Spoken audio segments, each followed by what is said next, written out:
Shalom, puji nama Tuhan. Apakah suara saya terdengar?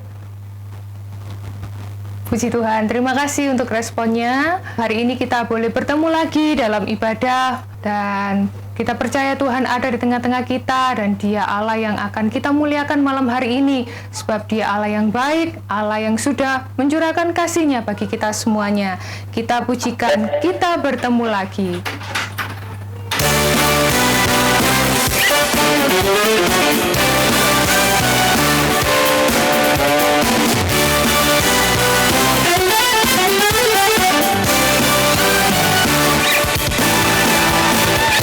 Kita bertemu lagi, puji Tuhan. Kita bertemu lagi dalam kasih.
Bertemu lagi, puji Tuhan. Kita bertemu lagi dalam kasih. Sesuatu sedang terjadi untuk kebaikan kita. Kita bertemu lagi, puji Tuhan.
Tuhan, kita semua anak-anak Allah yang sudah ditebus oleh Tuhan, yang siap untuk memuliakan nama Tuhan, dan kita mau datang dalam hadirat Tuhan.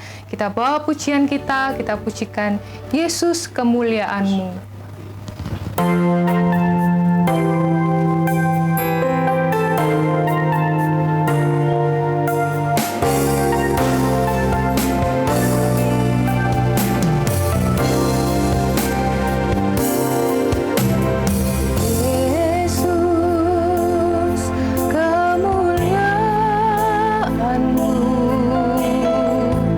Pulihkan hatiku.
Tuhan Yesus, terima kasih Tuhan untuk kasih kemurahan Tuhan dan kebaikan Tuhan yang Tuhan Yesus telah limpahkan bagi kami semua.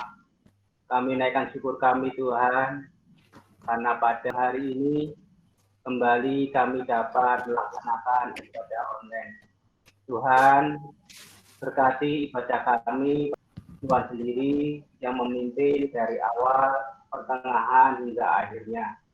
Dan berkati kami semua ya Tuhan yang tergabung di dalam ibadah online pada hari ini. Bapak Gembala, tim pelayan Tuhan, dan tim admin yang melayani di dalam ibadah online hari ini, Tuhan memberkati dan Tuhan mengurapinya. Semua peralatan prasarana yang kami pergunakan di dalam kami beribadah, Tuhan juga memberkati. Terima kasih ya Tuhan untuk kasih dan kemurahan Tuhan. Kami akan bersukacita, bersukaria, dan menikmati berkat-berkat Tuhan di dalam ibadah kami. Hanya di dalam nama Tuhan Yesus Kristus, kami serahkan ibadah hari ini di dalam pimpinan dan berkat Tuhan. Haleluya. Amin. Amin. Terima kasih Bapak Diaken Juli untuk doanya. Tuhan memberkati. Puji nama Tuhan, suatu kesukaan yang besar di saat kita semuanya boleh bersekutu di dalam Tuhan. Tuhan pun bersuka, malaikat pun bersuka. Sebab itu kita boleh menikmati bait-Nya, kita boleh menikmati kuasa-Nya, dan terlebih nanti kita boleh menikmati firman-Nya. Kita pujikan, satu hal telah kuminta.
Puji nama Tuhan, kita telah memasuki Natal dan kita akan menyambut kelahiran Tuhan Yesus, dan kita bersyukur karena kita semuanya telah ditebus oleh Tuhan dan Dia menjadikan hidup kita berharga, sebab kita semuanya dijadikan Tuhan biji mata Allah. Puji Tuhan, kita lanjutkan pujian kita surga bergema.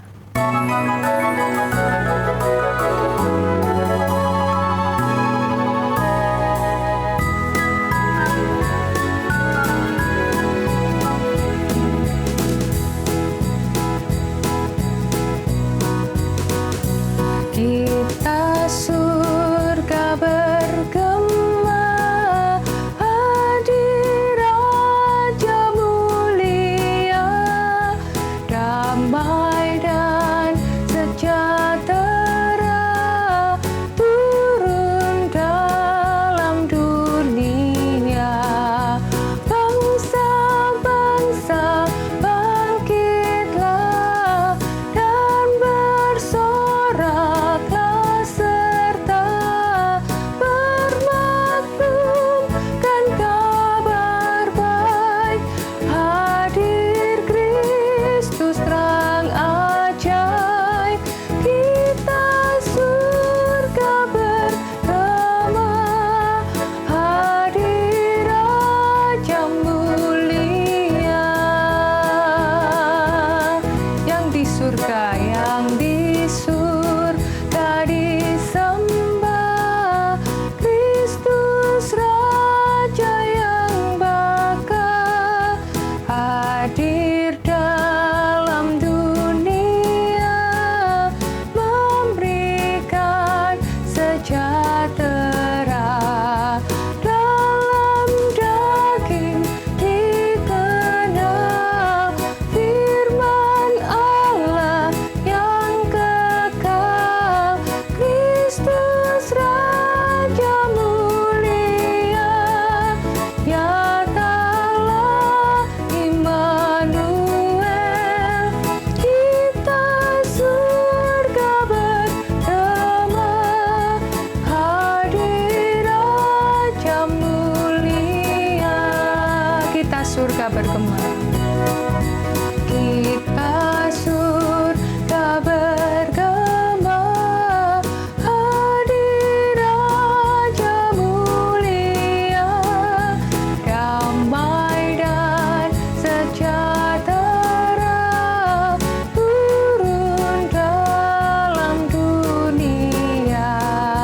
Bangsa-bangsa bangkitlah dan bersoraklah serta bermaklumkan kabar baik. Hadir Kristus terang ajaib, kita surga bergema, hadir Raja mulia.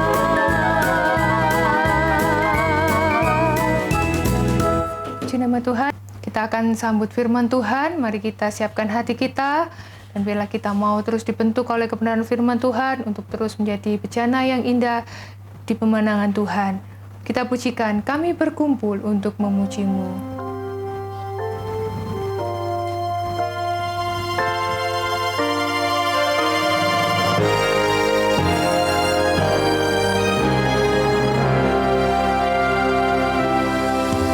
Kami berkumpul untuk memuji-Mu. Kami berkumpul untuk menyembah-Mu. Kehadiran-Mu itu yang kami perlu. Jamalah kami, urapilah kami berkumpul.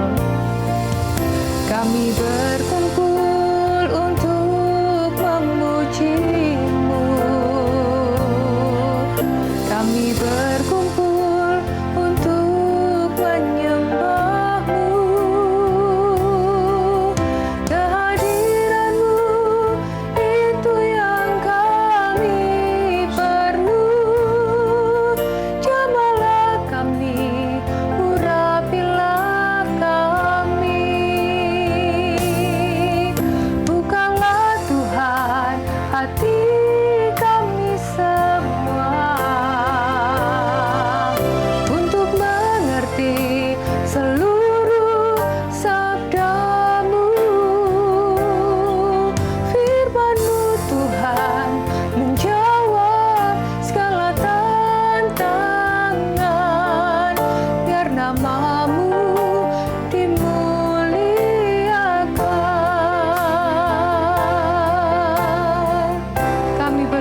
Bapa, kami mengucap syukur kesempatan yang Tuhan berikan kepada kami untuk kami memuji dan menyembah Engkau Tuhan.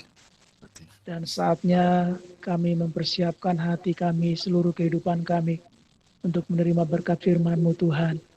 Roh Kudus, Engkau tolong kami sehingga pada saat firman-Mu disampaikan kami semua dijamah dan diberkati Tuhan.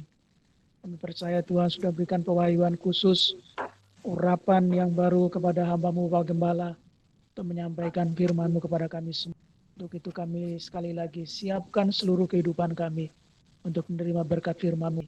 Di dalam nama Tuhan Yesus Kristus kami berdoa dan sambut firman-Mu. Haleluya. Amin. Amin. Haleluya, puji Tuhan. Shalom. Kita berada di satu sesi yang sangat di usia atau umur yang dianugerahkan Tuhan kepada kita, bahwa hari ini kita memasuki Natal. Hari ini saya akan menyampaikan kebenaran firman bagi kita. Tema hari ini adalah menghidupi hidup dalam keperkasaan Sang Natal. Sekali lagi, menghidupi hidup dalam keperkasaan Sang Natal. Hidup itu sendiri adalah wujud anugerah Tuhan. Saudaraku yang dikasihi Tuhan, sedangkan menghidupi itu kita menindaklanjuti hidup yang Tuhan anugerahkan, apapun keadaannya. Yang pasti tidak akan pernah Tuhan bisa disalahkan, karena memang Tuhan tidak pernah salah. Beliau adalah sumber kebenaran, sang empunya kebenaran, dan beliau itu adalah kebenaran itu sendiri. Ketika kita dapat menilai ada keputusan-keputusan Tuhan yang dalam tanda kutip salah, itu hanya karena sudut pandang, paradigma kita lah, ya, yang salah, yang sudah kebalik-balik. Sehingga ada banyak hal yang di kepala kita itu yang menurut umum itu banyak yang aneh seperti itu. Di mata Tuhan melihatnya itu sebetulnya itu yang aneh. Hal yang rohani itu dalam pemikiran sekuler itu dianggap aneh. Ya, bahkan beriman kepada sang Khalik itu pun oleh pemikiran yang sudah diputar balikkan oleh iblis itu aneh. Karena memang itu adalah jerat iblis dari mulanya agar manusia tidak menyembah Allah, tapi menyembah kepada siapa? Iya, kepada dirinya, itu si iblis. Itu sebabnya saudara yang dikasihi Tuhan, keluargaku semua, ya, dalam kita menghidupi itu adalah bagian dari proses. Makanya saya katakan ketika orang hanya mendambakan suatu pencapaian di depan sana, itu adalah orang yang akan mudah disesatkan. Karena dalam perjalanan itu ada dua hal, bisa sampai atau tidak. Kalau sampai ternyata itu sebuah fata morgana. Tetapi menghidupi adalah sebuah proses. Ya, jadi hidup itu sendiri adalah anugerah, di dalamnya ada kesempatan, dan kesempatan itu rahasia Allah sejauh mana kita masih dimungkinkan hidup di sini. Nah, kehidupan yang ada, apapun keadaannya, tadi saya katakan, tidak ada suatu kesalahan dari Tuhan. Ada banyak hal yang tidak terjawab, bahkan pendeta, ya saya sudah jalani 38 tahun dalam kependetaan. Ya, barangkali banyak kali tidak memuaskan memberikan jawaban kepada saudara. Ada pertanyaan-pertanyaan yang sangat pelik dan kompleks. Tapi saya ingin meyakinkan kepada saudara bahwa satu hari, bukan tanpa alasan untuk Tuhan akan memaparkan semua pertanyaan itu, semua pasti terjawab. Yang setuju katakan amin. Dan tidak akan pernah didapati sedikit pun kesalahan dari Tuhan. Ya. Jadi menghidupi itu adalah di dalamnya ada satu tindakan, proses penyerahan hidup, penyangkalan diri, ya, untuk tujuan yang sangat mulia dari Sang Natal yang Maha Perkasa itu. Jadi saudara-saudara yang dikasihi Tuhan, maka menghidupi hidup itu akan sukses sampai di tujuan Allah kalau ada dalam keperkasaan Sang Natal. Kalau kita mengandalkan menghidupi hidup itu dengan kekuatan kita sendiri, kita rentan. Ya, manusia kita tidak sama seperti ketika Adam Hawa di Eden sebelum jatuh dosa di Kejadian 3. kita sangat rentan. Pasti tidak berdaya. Maka di dalam ketidakberdayaan manusia, sementara jauh koneksitasnya dengan Tuhan, iblis ambil posisi sebagai pihak ketiga. Nah, itu yang laris di dalam dunia ini. Nah, untuk itu kita menggeluti penegasan penajaman tema ini supaya saudara gamblang menghidupi hidup dalam keperkasaan Sang Natal. Nah, sebagaimana keadaan kita hari ini sedang memasuki ibadah pranatal, 4 hari lagi kita songsong Sang Natal, bukan perayaannya, bukan momentumnya, tetapi sosok pribadi beliau itu yang maha perkasa. Ya, yang memungkinkan untuk kita bisa menyelesaikan proses menghidupi hidup dalam keperkasaan Tuhan. Maka menghidupi hidup dalam keperkasaan Sang Natal ini kalau dikaitkan dengan istilah orang muda sekarang ini, istilahnya nggak ada matinya itu. Ya, dan memang benar, ya hidup terus. Orang beriman tidak mengenal kematian dalam arti maut. Keperkasaan yang kita terima dari Tuhan, kebersamaan keperkasaan Sang Natal di dalam hidup kita, membawa kita melewati batas pemakaman, saudaraku. Yang setuju katakan amin, walaupun pengertiannya rada kabur. Ya, karena di dalam dunia ini orang sudah sangat terbatas. Sudut pandangnya itu dianggap kuburan, makam itu selesai. Dan ternyata bukan. Di balik kuburan ke sini itu pendek waktunya, tapi di balik kuburan ke sana itu abadi, kekal. Dan apa yang akan dinikmati di sana sangat ditentukan di masa kita hidup sekarang dalam kesederhanaan istilah yang saya kira murni dari istilah yang saya pakai. Jalan dengan siapa kita menuju batas kuburan itu? Jalan dengan Tuhan atau hantu? Nah, itu yang sangat menentukan. Baik, kita baca firman. Mulai hari ini, saya akan diasisteni oleh rekan diaken. Silakan diaken yang saya tugasi membaca Yesaya 9 ayat 5. Sekalian saudaraku semua, silakan baca Yesaya 9 ayat 5. Sebab seorang anak telah lahir untuk kita, seorang putra telah diberikan untuk kita, lambang pemerintahan ada di atas bahunya. Dan namanya disebutkan orang, penasehat ajaib, Allah yang perkasa, Bapa yang kekal, Raja damai. Amin. Puji Tuhan. Semua katakan amin. Haleluya. Angkat ibu jari saudara. Ya, haleluya. Dengan demikian saya ada jeda, tarik nafas dan sedikit rileks ya. Saudara-saudara yang dikasihi Tuhan, ini predikat untuk Mesias, untuk Kristus. Siapa dia? Tuhan kita Yesus. Nubuat ini diwahyukan kepada seorang bernama Yesaya.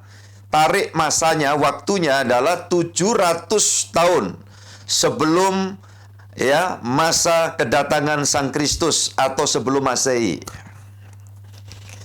Kitab Yesaya sampai hari ini dipegang oleh orang Yahudi yang belum terbuka mata rohaninya mengerti bahwa yang dinubuatkan di 700 tahun sebelum Yesus lahir itu untuk Yesus. Dalam pengertian yang lain, orang Yahudi penganut agama Yudaisme yang menyanjung-nyanjung tinggi Musa itu tidak paham bahwa tulisan Yesaya ini sudah digenapi kalau dari sekarang sudah 2000 tahun yang lalu.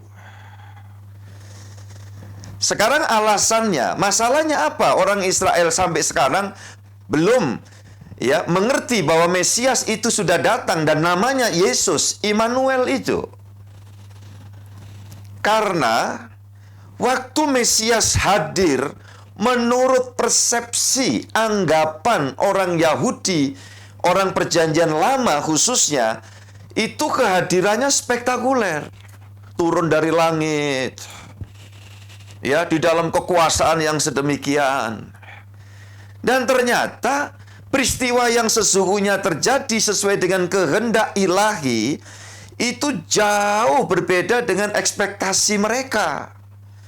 Bahwa ternyata yang lahir ini berada di tengah keluarga sederhana, tukang kayu, Kalau masa sekarang ada cerita tukang kayu, keluarga tukang kayu, pebisnis furniture, tapi sempat tinggal, rumahnya tinggal di bantaran sungai, berapa kali pernah digusur. Ya, kalau saya cerita ini, clue-nya saudara nangkep siapa kira-kira kan?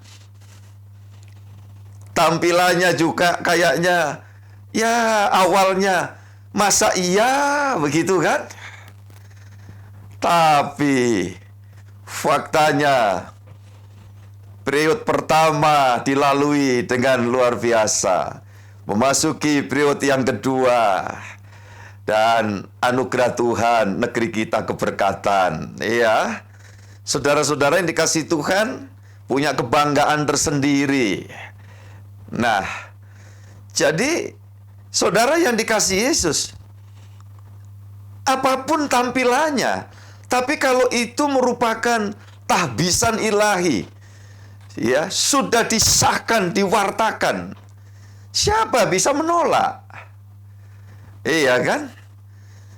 Jadi, kalau hal ini berkait dengan kekuasaan politik dunia, terutama berkait dengan ini tadi kan kurang lebih kisah dari Bapak Presiden tercinta, ya, Bapak Insinyur Joko Widodo kan? Dan itu beliau ceritakan kan seperti itu. Tampilannya kan, ya mohon maaf ini, kita ngomong rada sombong-sombongan dikit, posturnya lebih gede saya kan gitu. Tetapi saudara yang dikasih Tuhan, ya, talentanya beliau presiden. Kalau saya kan talentanya pendeta, hamba Tuhan, gembala jemaat kan gitu.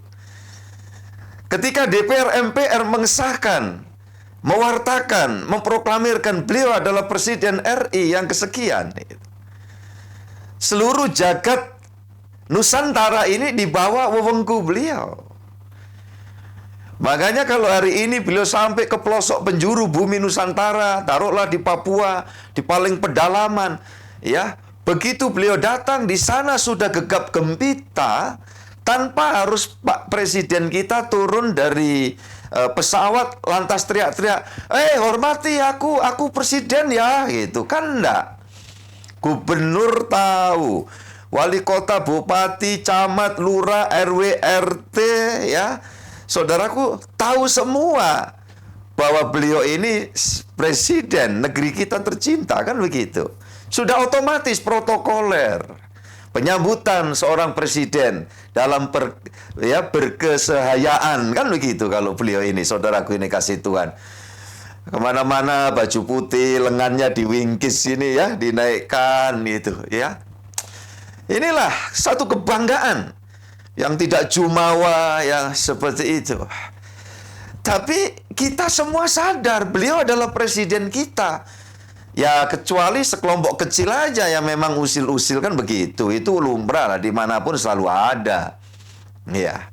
Nah sekarang kita kembali kepada kehadiran Sang Natal.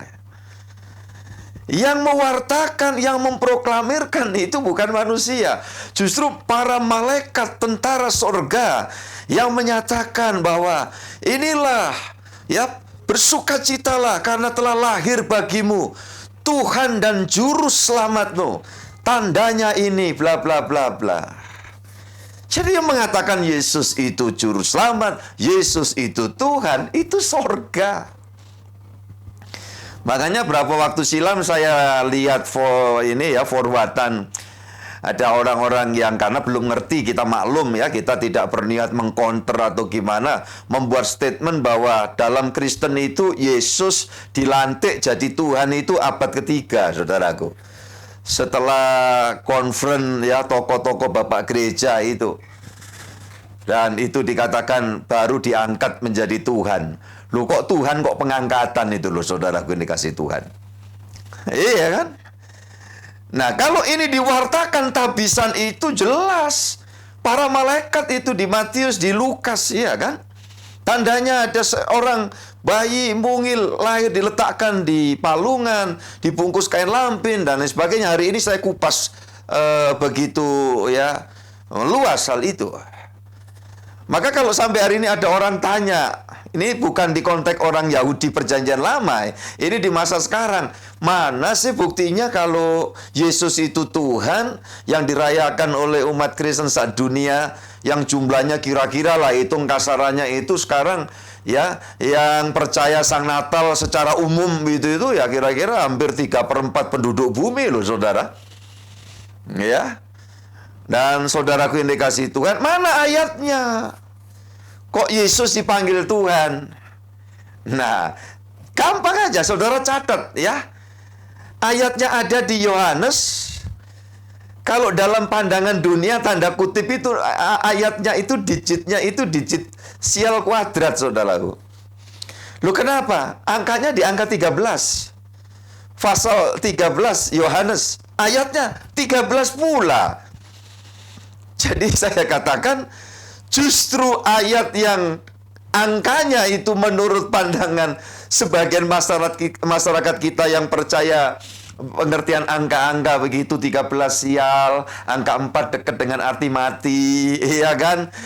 Yang gitu-gitu itu justru itu berkat. Yesus berkata, engkau mengatakan aku guru dan Tuhan. Betul katamu, karena memang aku ini guru dan Tuhan. Nah, sudah clear. Nah, tetapi mata perjanjian lama, orang nggak bisa nerima ini.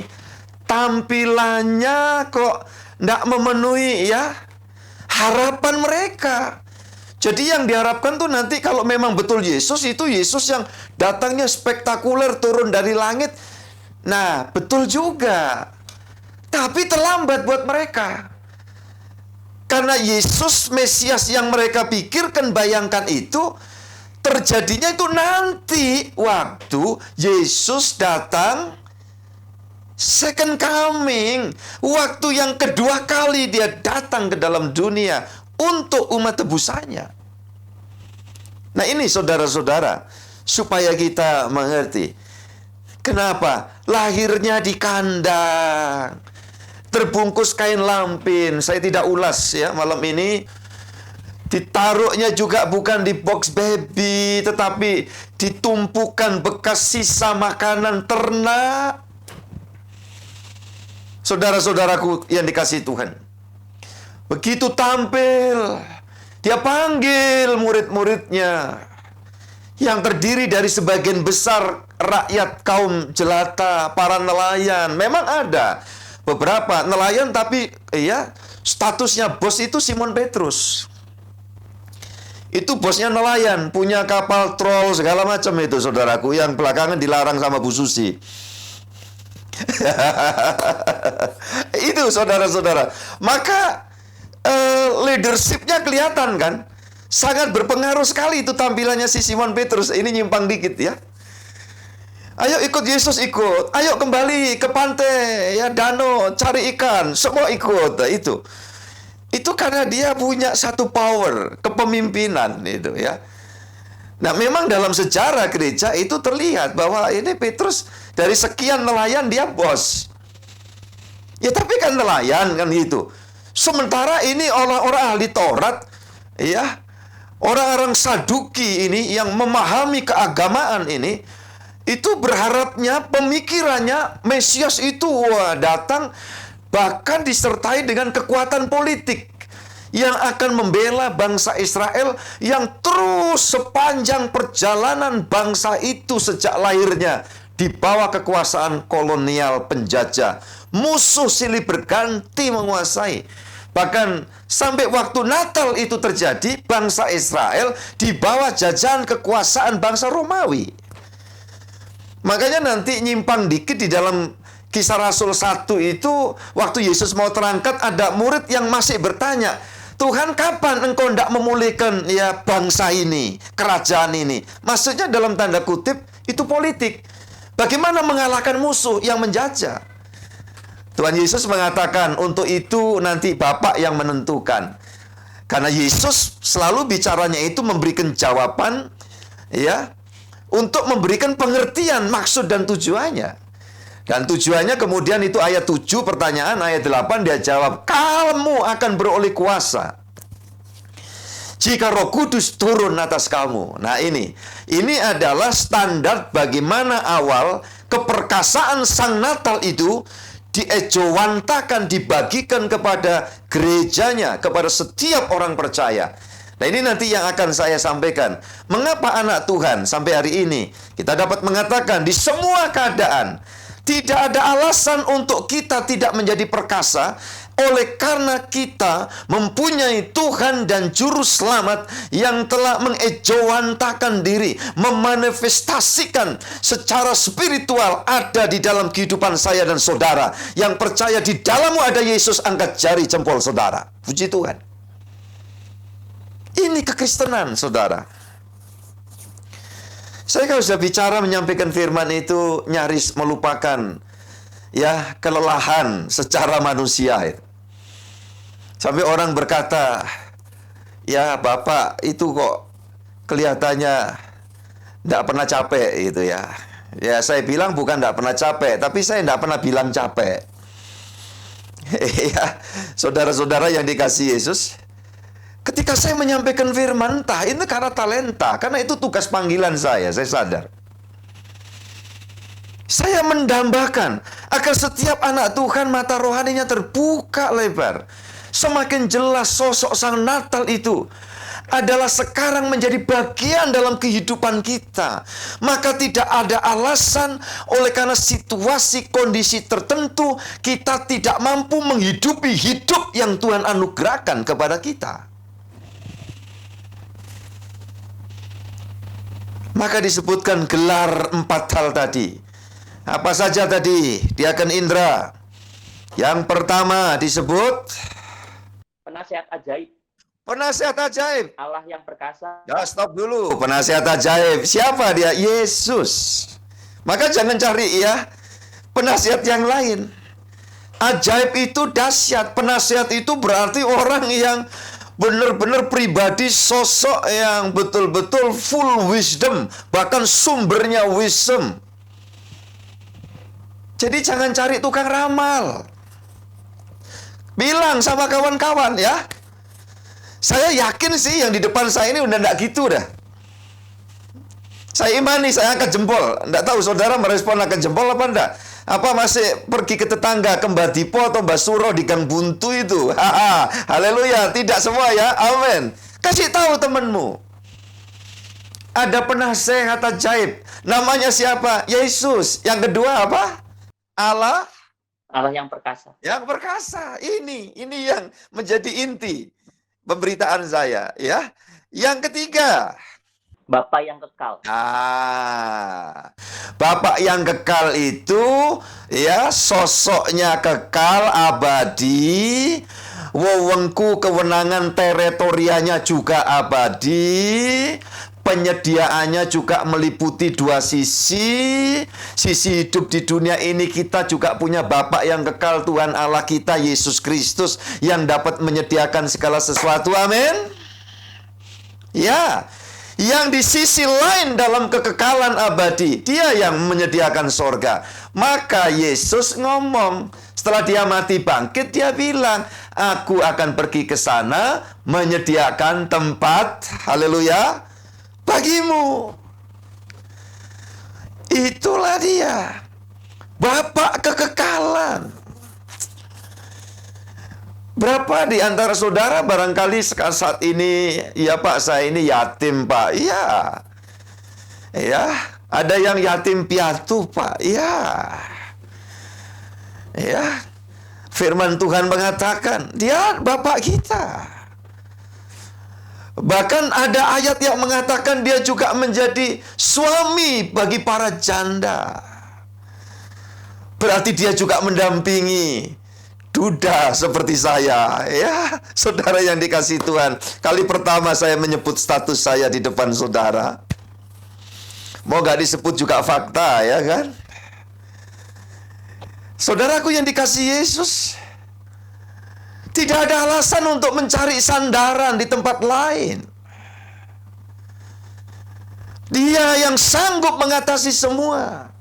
Mungkin ada yang usul, Pak, seperti kami Pak yang memang terpanggil untuk hidup selibat, kami single untuk memuliakan Tuhan. Apalagi Tuhan sangat berpihak. Siapapun kita yang hidup di dalam kesucian, hidup dalam kekudusan, terang akan bertemu dengan terang. Dan kalau Tuhan yang perkasa ada bersama kita, kegelapan tidak akan bisa menyentuh saudara dan saya. Itu. Saudara yang dikasihi Tuhan, puji Tuhan. Yuk kita baca kalimat yang terakhir.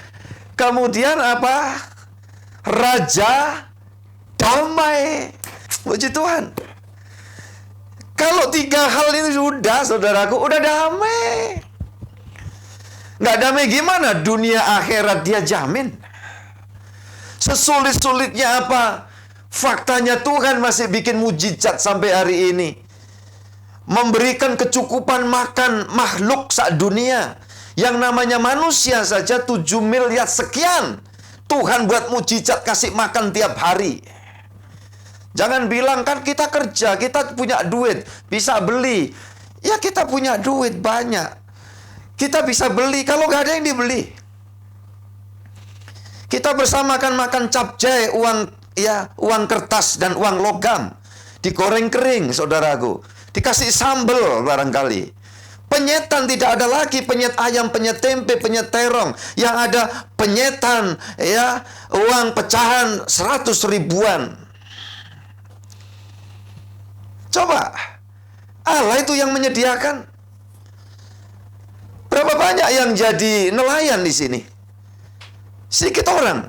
Kita bisa makan ikan banyak-banyak. Saudaraku ini kasih Tuhan. Hari ini ada yang mengirimi saya suplai albumin. Saking pinginnya Pak Gembala, jangan sampai kurang fit. Saya dimasakkan masak kunir ikan kutuk. Wah, puji Tuhan saudaraku, lanjut darurat dulu. Karena sempat ngedrop listrik di pastori. Dan ini proses untuk pemulihan. Sementara saya pakai perangkat yang sederhana dulu. Dan tidak mengurangi hikmah dan konsentrasi saya tidak terganggu. Puji Tuhan. Nah, itu tadi saya sampaikan. Ada yang ngirimin masakan ikan kutuk. Ikan kutuk itu kalau bahasa Indonesianya gabus. Nah, tapi kalau di tempat kami gabus nggak boleh dimakan. Karena gabus itu styrofoam. Ya sambil nunggu jadi rada nyimpang dikit ya. Jadi saudaraku yang dikasih Tuhan, berapa banyak yang jadi petani? Sedikit orang. Tapi sampai hari ini kita masih orang Indonesia, Asia masih mengkonsumsi nasi. Orang Eropa Barat makan roti. Itu dari gandum. Berapa banyak yang tani? Nah saudara-saudara yang dikasih Tuhan, itu membuktikan bahwa keperkasaan Sang Natal, jangan heran ketika dia cuma membuat mukjizat. 5 ketul roti diberikan kepada 5.000 laki-laki, terhitung keseluruhan belasan ribu orang. Sampai era modern ini Allah Sang Perkasa itu membuat mukjizat, kasih makan hidup buat kita. Analog sederhana, ini saya sampaikan kepada kita. Kalau hari ini Tuhan tidak memasukkan pasokan O2, maka ketika kita menguap langsung bablas semua kita mutiar. Renungkan hal yang sederhana dan klasik ini. Saudara-saudara yang dikasihi Tuhan, kita percaya kuasa Tuhan, anugerah Tuhan itu tetap dahsyat dan luar biasa. Dan itu sebabnya sekali lagi keperkasaan Tuhan adalah jaminan buat setiap kehidupan kita.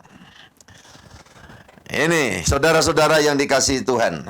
Saya punya pemikiran begini. Kenapa orang Yahudi, kembali lagi sedikit tidak bisa menerima Sang Natal itu sebagai Mesias? Karena sesungguhnya dari sisi Sang Natal yang maha dahsyat, maha perkasa itu mengecilkan diri dalam wujud seperti dalam ketidakberdayaan. Bisa bayangkan, jadi bayi mungil, kecil dibungkus kain lap, gombal. Saudara-saudara yang dikasihi Yesus. Oke, kita kembali ke perangkat semula. Ini yang membuat mereka tidak bisa melihat itu. Tetapi gereja Tuhan, anak-anak Tuhan tahu. Yang perkasa datang dalam wujud kecil. Nah, karena pemahaman agama itu selalu memikir yang spektakuler. Sampai hari ini juga kan gitu. Kalau kekristenan itu berlatar belakang model yang kayak begini, selalu yang diomong di gereja itu mukjizat. Padahal ada hal-hal yang mendampingi perkara-perkara yang baik, yang menyenangkan, adalah hal-hal yang kurang menyenangkan. Sengaja Tuhan izinkan di masa perjalanan generasi manusia turunan Adam yang sudah sempat berdosa itu, ternyata di situ ada satu proses ekosistem yang maksudnya itu saling melengkapi di bawah tujuan rencana Allah. Tapi kita maunya tuh serba ideal. Dan saya memberitahu dalam banyak hal, tidak ada di dunia ini yang ideal. Selalu semua bisa diartikan paralel. Jadi saudara-saudara, keluargaku yang terkasih, itu salah satunya. Orang Yahudi perjanjian lama tidak bisa menerima bahwa Sang Natal itu Mesias. Yang berikutnya saya membuat catatan, secara akal juga tidak logis kalau kekristenan itu dapat eksis sampai sekarang. Iya kan? Coba dari awal tampilnya aja di tanah Palestina, ya, tokoh utamanya, sentralnya saja udah disalib. Muridnya yang sebagian besar orang biasa itu, ya, sudah berantakan. Tapi saudara-saudara yang dikasihi Tuhan, mengapa hal ini justru terjadi? Yang awalnya dipikir terlalu naif kalau itu bisa terjadi, ini membuktikan bahwa karena di balik kekristenan ada Kristus yang perkasa. Yang setuju angkat jempol, saudara.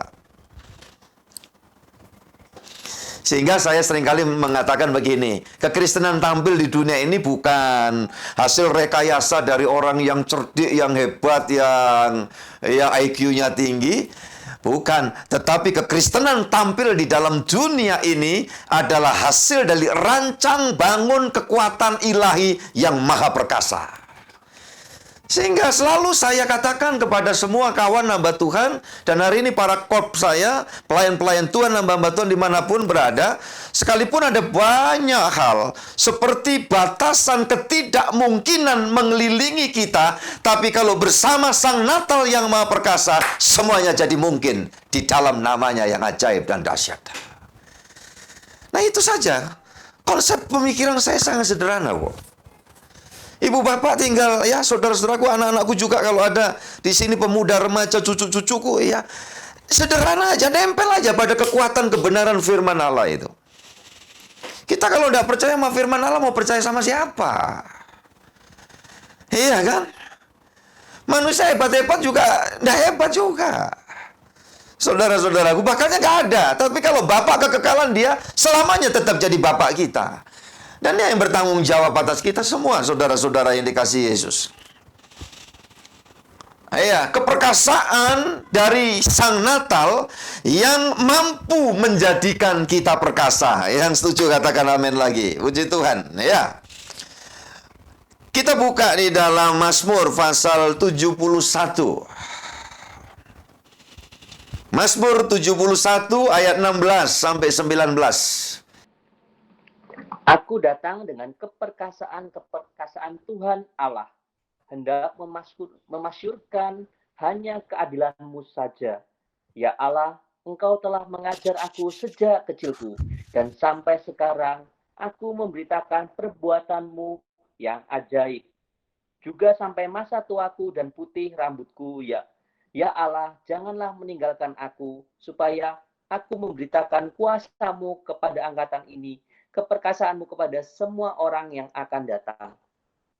Jawabnya apa? Siapakah yang seperti engkau? Iya, jawabnya cuma begini aja. Tidak ada. Tidak ada yang seperti engkau, ya Allah. Biar sampai putih rambutku kalau masih dikasih kesempatan. Aku akan memasyurkan akan namamu yang perkasa. Karena namamu yang perkasa, yang memungkinkan aku perkasa dapat menghidupi hidup apapun situasi, kondisi yang aku alami. Karena keperkasaanmu lah yang membuat aku dapat menikmati sebagai anak dari Bapa kekekalan yang tidak pernah berubah kesetiaannya. Haleluya. Puji Tuhan, saudara-saudaraku, keluargaku semua. Luar biasa ini firman. Iya kan? Haleluya. Lanjut. Mazmur 21 ayat 14. Bangkitlah ya Tuhan di dalam kuasa-Mu. Kami mau menyanyikan dan memasyurkan kepada. Jadi saudara-saudara yang dikasihi Tuhan, ini hal yang luar biasa. Maka sekali lagi di penghujung khotbah saya, yuk kita menyadari bahwa Tuhan mendesain kita, bahkan memproyeksi setiap pribadi saya dan saudara tanpa terkecuali. Ya, tidak ada batasan umur, usia, seberapa jauh kekuatan kita dibanding dulu, tidak seberapa. Alkitab katakan dalam pasal 71 tadi, sampai putih rambutku, ya, aku akan memasyurkan. Dan untuk memasyurkan itu karena kita diperkasakan oleh Dia yang Maha Perkasa. Maka sekarang tolok ukur kita di dalam hidup, ayo kita berubah. Ketika sejauh ini yang kita pikir standar keberhasilan iman Kristen itu hanya sekadar capaian-capaian secara materi dunia. Itu yang kita ubah. Ya, saudara yang dikasih Tuhan. Di mana kita ini sedang menerima panggilan secara khusus. Kita dihisapkan menjadi bangsa yang rajani, imamat yang rajani, bangsa yang kudus. Kalau saya dan saudara jalan dengan Sang Natal yang Maha Perkasa itu, kita tidak menyimpang ke kiri dan ke kanan. Kita fokus pada tuntunan tangan kuasa Tuhan. Maka kehidupan kita selama dalam dunia pasti akan dapat menikmati ya sukacita besar. Itu yang diberitakan malaikat, kiriman yang membawa kiriman dari sorga. Berarti di dunia ini tidak ada sukacita besar. Yang ada sukacita kecil. Sukacita kecil itu apa? Tidak ada duit, dapat duit. Ya kan? Duit dikit, tambah banyak. Sakit, ada sembuh. Itu semua sukacita kecil. Saya mengatakan, saya jadi anak Tuhan ngalami mujizat. Ya, 40 sekian tahun silam. Apakah itu mujizat besar? Nah, itu kecil. Itu sukacita kecil. Kenapa? Satu waktu, tubuh ini juga tetap saya akan tinggal. Tetapi sukacita besar adalah sebuah kekuatan, energi ilahi yang Dia taruh di dalam hidup kita, sehingga kita dapat menjalani hidup dengan fokus, sesuai dengan apa yang Tuhan rencanakan. Saya kita pikirkan sekarang bukan bagaimana aku dapat, tetapi bagaimana aku dapat melakukan sesuatu. Bagaimana aku dapat berbuat sesuatu. Itu yang seharusnya dalam kehidupan anak Tuhan. Maka sebetulnya kasih yang diajarkan kekristenan itu tidak naif, hanya sekedar omongan, saudaraku ini kasih Tuhan. Saya sebagai hamba Tuhan mempraktikkan di tengah-tengah jemaat, apa yang bisa saya lakukan, lakukan. Lebih lagi ini saya ngomong secara umum.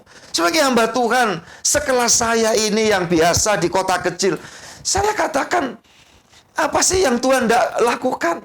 Saya sudah seusia ini, Tuhan campur tangan pelihara sampai hari ini. Walau dalam perjalanan saya mengabdi kepada Tuhan, kerja di ladang Tuhan lah kasarnya, itu sempat punya pengalaman kredit rumah satu itu yang sekarang udah saya serahin ke Evangelis Siskia. Ya cuman itu. Sedangkan saya tempat ini juga pemberian yang kemudian saya tahu itu berkat Tuhan untuk si Christine. Itu juga pemberian. Saudaraku, apalagi yang mau saya pikir? Ya itu sebabnya ketika Tuhan mempercayakan, iya, untuk mengelola ya dana, saudaraku. Apa yang bisa kerjakan? Apa yang mau di ini? Saya sedang punya visi misi untuk mengerjakan sesuatu yang sampai sekarang saya masih belum sampaikan ini secara umum ini dalam doa. Pasti satu waktu juga saudara akan tahu. Ya cuman itu aja. Maka saya tidak berpikir, wah tabungan yang wah apalah. Cukup saya ada asuransi untuk proteksi kesehatan supaya ya jadi orang itu jangan nyusahin siapa-siapa, kalau bisa ya gitu aja. Saudara yang dikasihi Tuhan. Dan syukur-syukur kalau saya sampai pulang ke surga besok-besok juga nggak pakai asuransi itu, nggak pakai sakit-sakit, nah ya sudahlah. Ya. Saudaraku yang dikasihi Tuhan. Makanya kemarin ini ketika saya lihat info di satu tempat ada bencana banjir, ada teman-teman anak-anak Tuhan mengelola bantuan apa, saya sudah nggak pakai pikir panjang, saya lihat akun mobil saya, oh ini ada ini, saya kirim. Ya saudara-saudara yang dikasih Yesus Kristus, apa yang diperlukan ya keluar pakai. Walau mungkin kalau ngomong pengeluaran biaya yang diperlukan ini, alah sudah. Semua Yehova Jireh, saya mengabdi Tuhan sampai hari ini, tidak pernah kekurangan, Tuhan pelihara cukupi. Ya, dan ini terbukti karena jemaat yang saya layani, dia hidup dalam kuasa firman. Bagaimanapun sulitnya juga tetap terpelihara semua. Hingga hari ini juga hidup semua ini bersama-sama memuliakan Tuhan. Amin kan?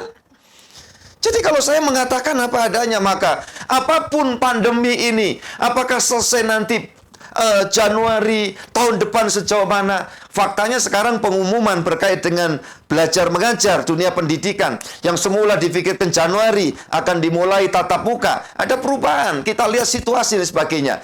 Nah, tidak akan pernah tahu apa yang bakal terjadi. Yang perlu kita tahu satu hal, Sang Natal perkasa itu selalu berpihak kepada setiap orang yang mau berjalan taat kepada Dia. Yang setuju katakan amin. Dan ayat penutupnya, puji Tuhan, Yoel pasal 3 ayat yang ke-10. Selesai, saudara. Tolong dibacakan Yoel pasal 3 ayat yang ke-10. 3 ayat 10. Tempalah mata bajakmu menjadi pedang, dan pisau-pisau pemangkasmu menjadi tombak. Baiklah orang yang tidak berdaya berkata, aku ini pahlawan. Haleluya, puji Tuhan. Saya tidak mau tahu bagaimana bentuk persoalan kesulitan setiap saudara, karena hampir setiap orang punya masalahnya sendiri-sendiri. Betul tidak? Andai kata saudara berkata, Pak, saya tidak berdaya. Oke. Tapi hari ini Tuhan katakan, yang tidak berdaya berkata dengan iman, untuk Sang Natal yang selalu menyertai aku menjadi perkasa, menjadi pahlawan, dan aku akan dimampukan menghidupi hidup sampai hidup yang kekal yang akan datang. Amin. Tuhan berkati kita semuanya. Ayo kita berdoa sama-sama. Bapa Surgawi, terima kasih, kami bersyukur hari ini kami diberkati. Sesuatu yang penuh dengan kepastian, dorongan dan support ilahi terjadi di dalam kehidupan kami semua. Sehingga baik hamba-Mu dengan seluruh tim pastori, seluruh tim admin, para pekerja Tuhan, divisi-divisi yang ada di gereja Kemah Tabernakel Gresik, Surabaya, dan setiap orang, para hamba-hamba Tuhan semua yang bergabung, kami semua sungguh-sungguh menerima satu support ilahi, urapan yang baru turun atas kami, sehingga tidak akan pernah padam semangat kami. Dan dalam hidup karena perkasanya Sang Natal itu, tidak akan ada matinya. Gereja Tuhan akan tetap tumbuh, eksis, dan semakin solid oleh karena keperkasaan ilahi. Hari ini yang lemah jadi kuat, bahkan tidak mustahil yang sakit sembuh oleh keperkasaan Sang Natal. Dan apa saya menjadi beban doa, Tuhan memberi jawaban yang pasti di dalam nama Tuhan Yesus Kristus. Haleluya. Amin. Tuhan berkati kita semua. Sejenak kita nyanyi dan kita akan akhiri. Puji Tuhan. Puji nama Tuhan, kita semuanya sudah diberkati oleh kebenaran firman Tuhan. Sebelum kita tutup ibadah malam hari ini, kita akan menyanyi terlebih dahulu satu pujian. Mari semua memuji Tuhan.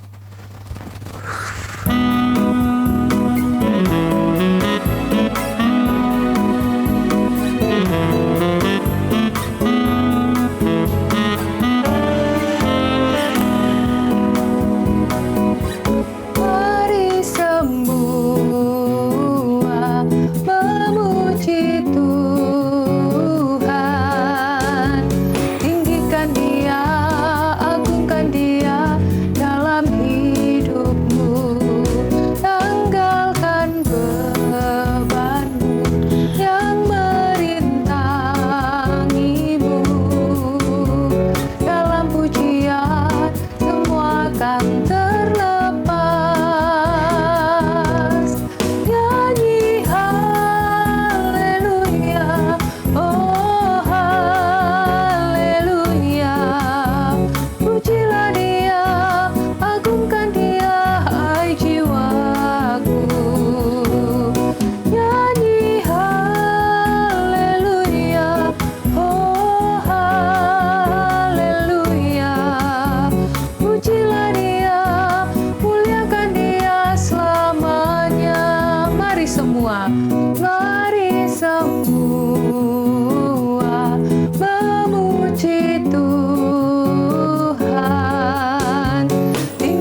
kita syafaat bersama-sama. Bapa Surgawi, kami bersyukur karena kami percaya malam hari ini doa-doa kami, seluruh umat Tuhan yang bergabung pada ibadah Google Meet ini, para hamba Tuhan, pasti doanya Engkau dengar dan Engkau perhatikan. Olehnya kami saat ini berdoa di masa pranatal ini, kiranya segenap umat Tuhan, mata rohaninya boleh semakin terbuka, memiliki pengenalan yang jelas akan pribadi Dikau Sang Natal, yang sangat dan maha perkasa, yang mampu mengatasi segala hal. Engkau yang mengaruniakan hidup, Engkau yang memberi keperkasaan atas hidup kami, maka kami dapat menghidupinya dengan keperkasaan Tuhan sampai kepada kekekalan. Agar semua hamba Tuhan dimanapun berada, tidak ada keluh kesah karena situasi berkait dengan dampak pandemi yang ada, tapi semua anak Tuhan, lebih hamba-hamba Tuhan, mengucap syukur dan memandang rencana Tuhan ini pasti indah dan baik. Dan nanti ujung-ujungnya adalah kemuliaan Tuhan pula yang dinyatakan. Kami yakin dan percaya semua kebutuhan, kesulitan anak-anak-Mu, Engkau yang memenuhi dan memberikan pertolongan kepada setiap mereka. Bahkan kami berdoa untuk semua hamba Tuhan di seluruh pelosok penjuru negeri tercinta ini berada, kiranya Tuhan juga menaungi, menjaga, melindungi, menopang mereka semua dalam masuki Raya Natal, memperingati dan perjumpaan dengan Sang Natal Dikau. Tuhan campur tangan dan memberkati agar dalam proses ini sungguh-sungguh banyak jiwa yang tenggelam di dalam kegelapan boleh diselamatkan oleh anugerah kasih-Mu ya Tuhan. Mereka yang telah undur jauh dari Tuhan boleh kembali menerima keselamatan yang sempurna sejati dari Tuhan. Terima kasih ya Allah ya Tuhan. Hamba serahkan seluruh keluarga besar kami di Jakarta ya Tuhan, baik selaku pimpinan pusat sinode kami, Pendeta Dr. Handoyo Santoso bersama keluarga dan tim. Tuhan memberkati beliau, mengurapi dan campur tangan atas seluruh jemaat yang dikembalakan oleh Ibu Maria Santoso bersama dengan seluruh keluarga dan tim. Engkau memberkati hamba-Mu ini, Engkau menaungi, mengurapi dan menopang, dan seluruh jemaat keluarga besarku di Jakarta dan semua dimanapun berada, semua juga dalam lawatan, dalam pertolongan Tuhan. Negara bangsa kami Tuhan berkati, ketentraman dan kesejahteraan. Setiap anasir jahat yang berencana buruk Tuhan, kiranya berkenan Engkau menghalau semuanya. Berkatilah dengan kewibawaan dan kekuatan, keperkasaan kepada aparat penegak hukum yang ada di negeri kami ya Tuhan, untuk menggembalakan negeri ini dengan bijaksana sesuai dengan rancangan Tuhan. Presiden, wakil, para menteri dan semua pejabat di pusat sampai di daerah, semua kiranya dalam pertolongan Tuhan untuk dapat membawa Indonesia ini penuh sejahtera Tuhan. Terpujilah Engkau dari sekarang sampai selamanya. Kami akan mengakhiri ibadah ini dengan keyakinan Tuhan melimpahi kami semua dengan berkat, damai, sejahtera, dan kuasa dari Bapa terkasih, kemurahan Kristus Yesus melalui kasih-Nya yang nyata, dan tuntunan kekuatan Roh Kudus membawa kami terus dapat menghidupi hidup dalam keperkasaan Sang Natal sampai Dikau Yesus datang kembali menjemput kami pulang dan mengantar kami ke sorga yang mulia. Semua kami yang beribadah ini bersama mengatakan dengan iman, haleluya, amin. Tuhan memberkati kita semua. Selamat hari Minggu, saudara-saudara. Tuhan memberkati.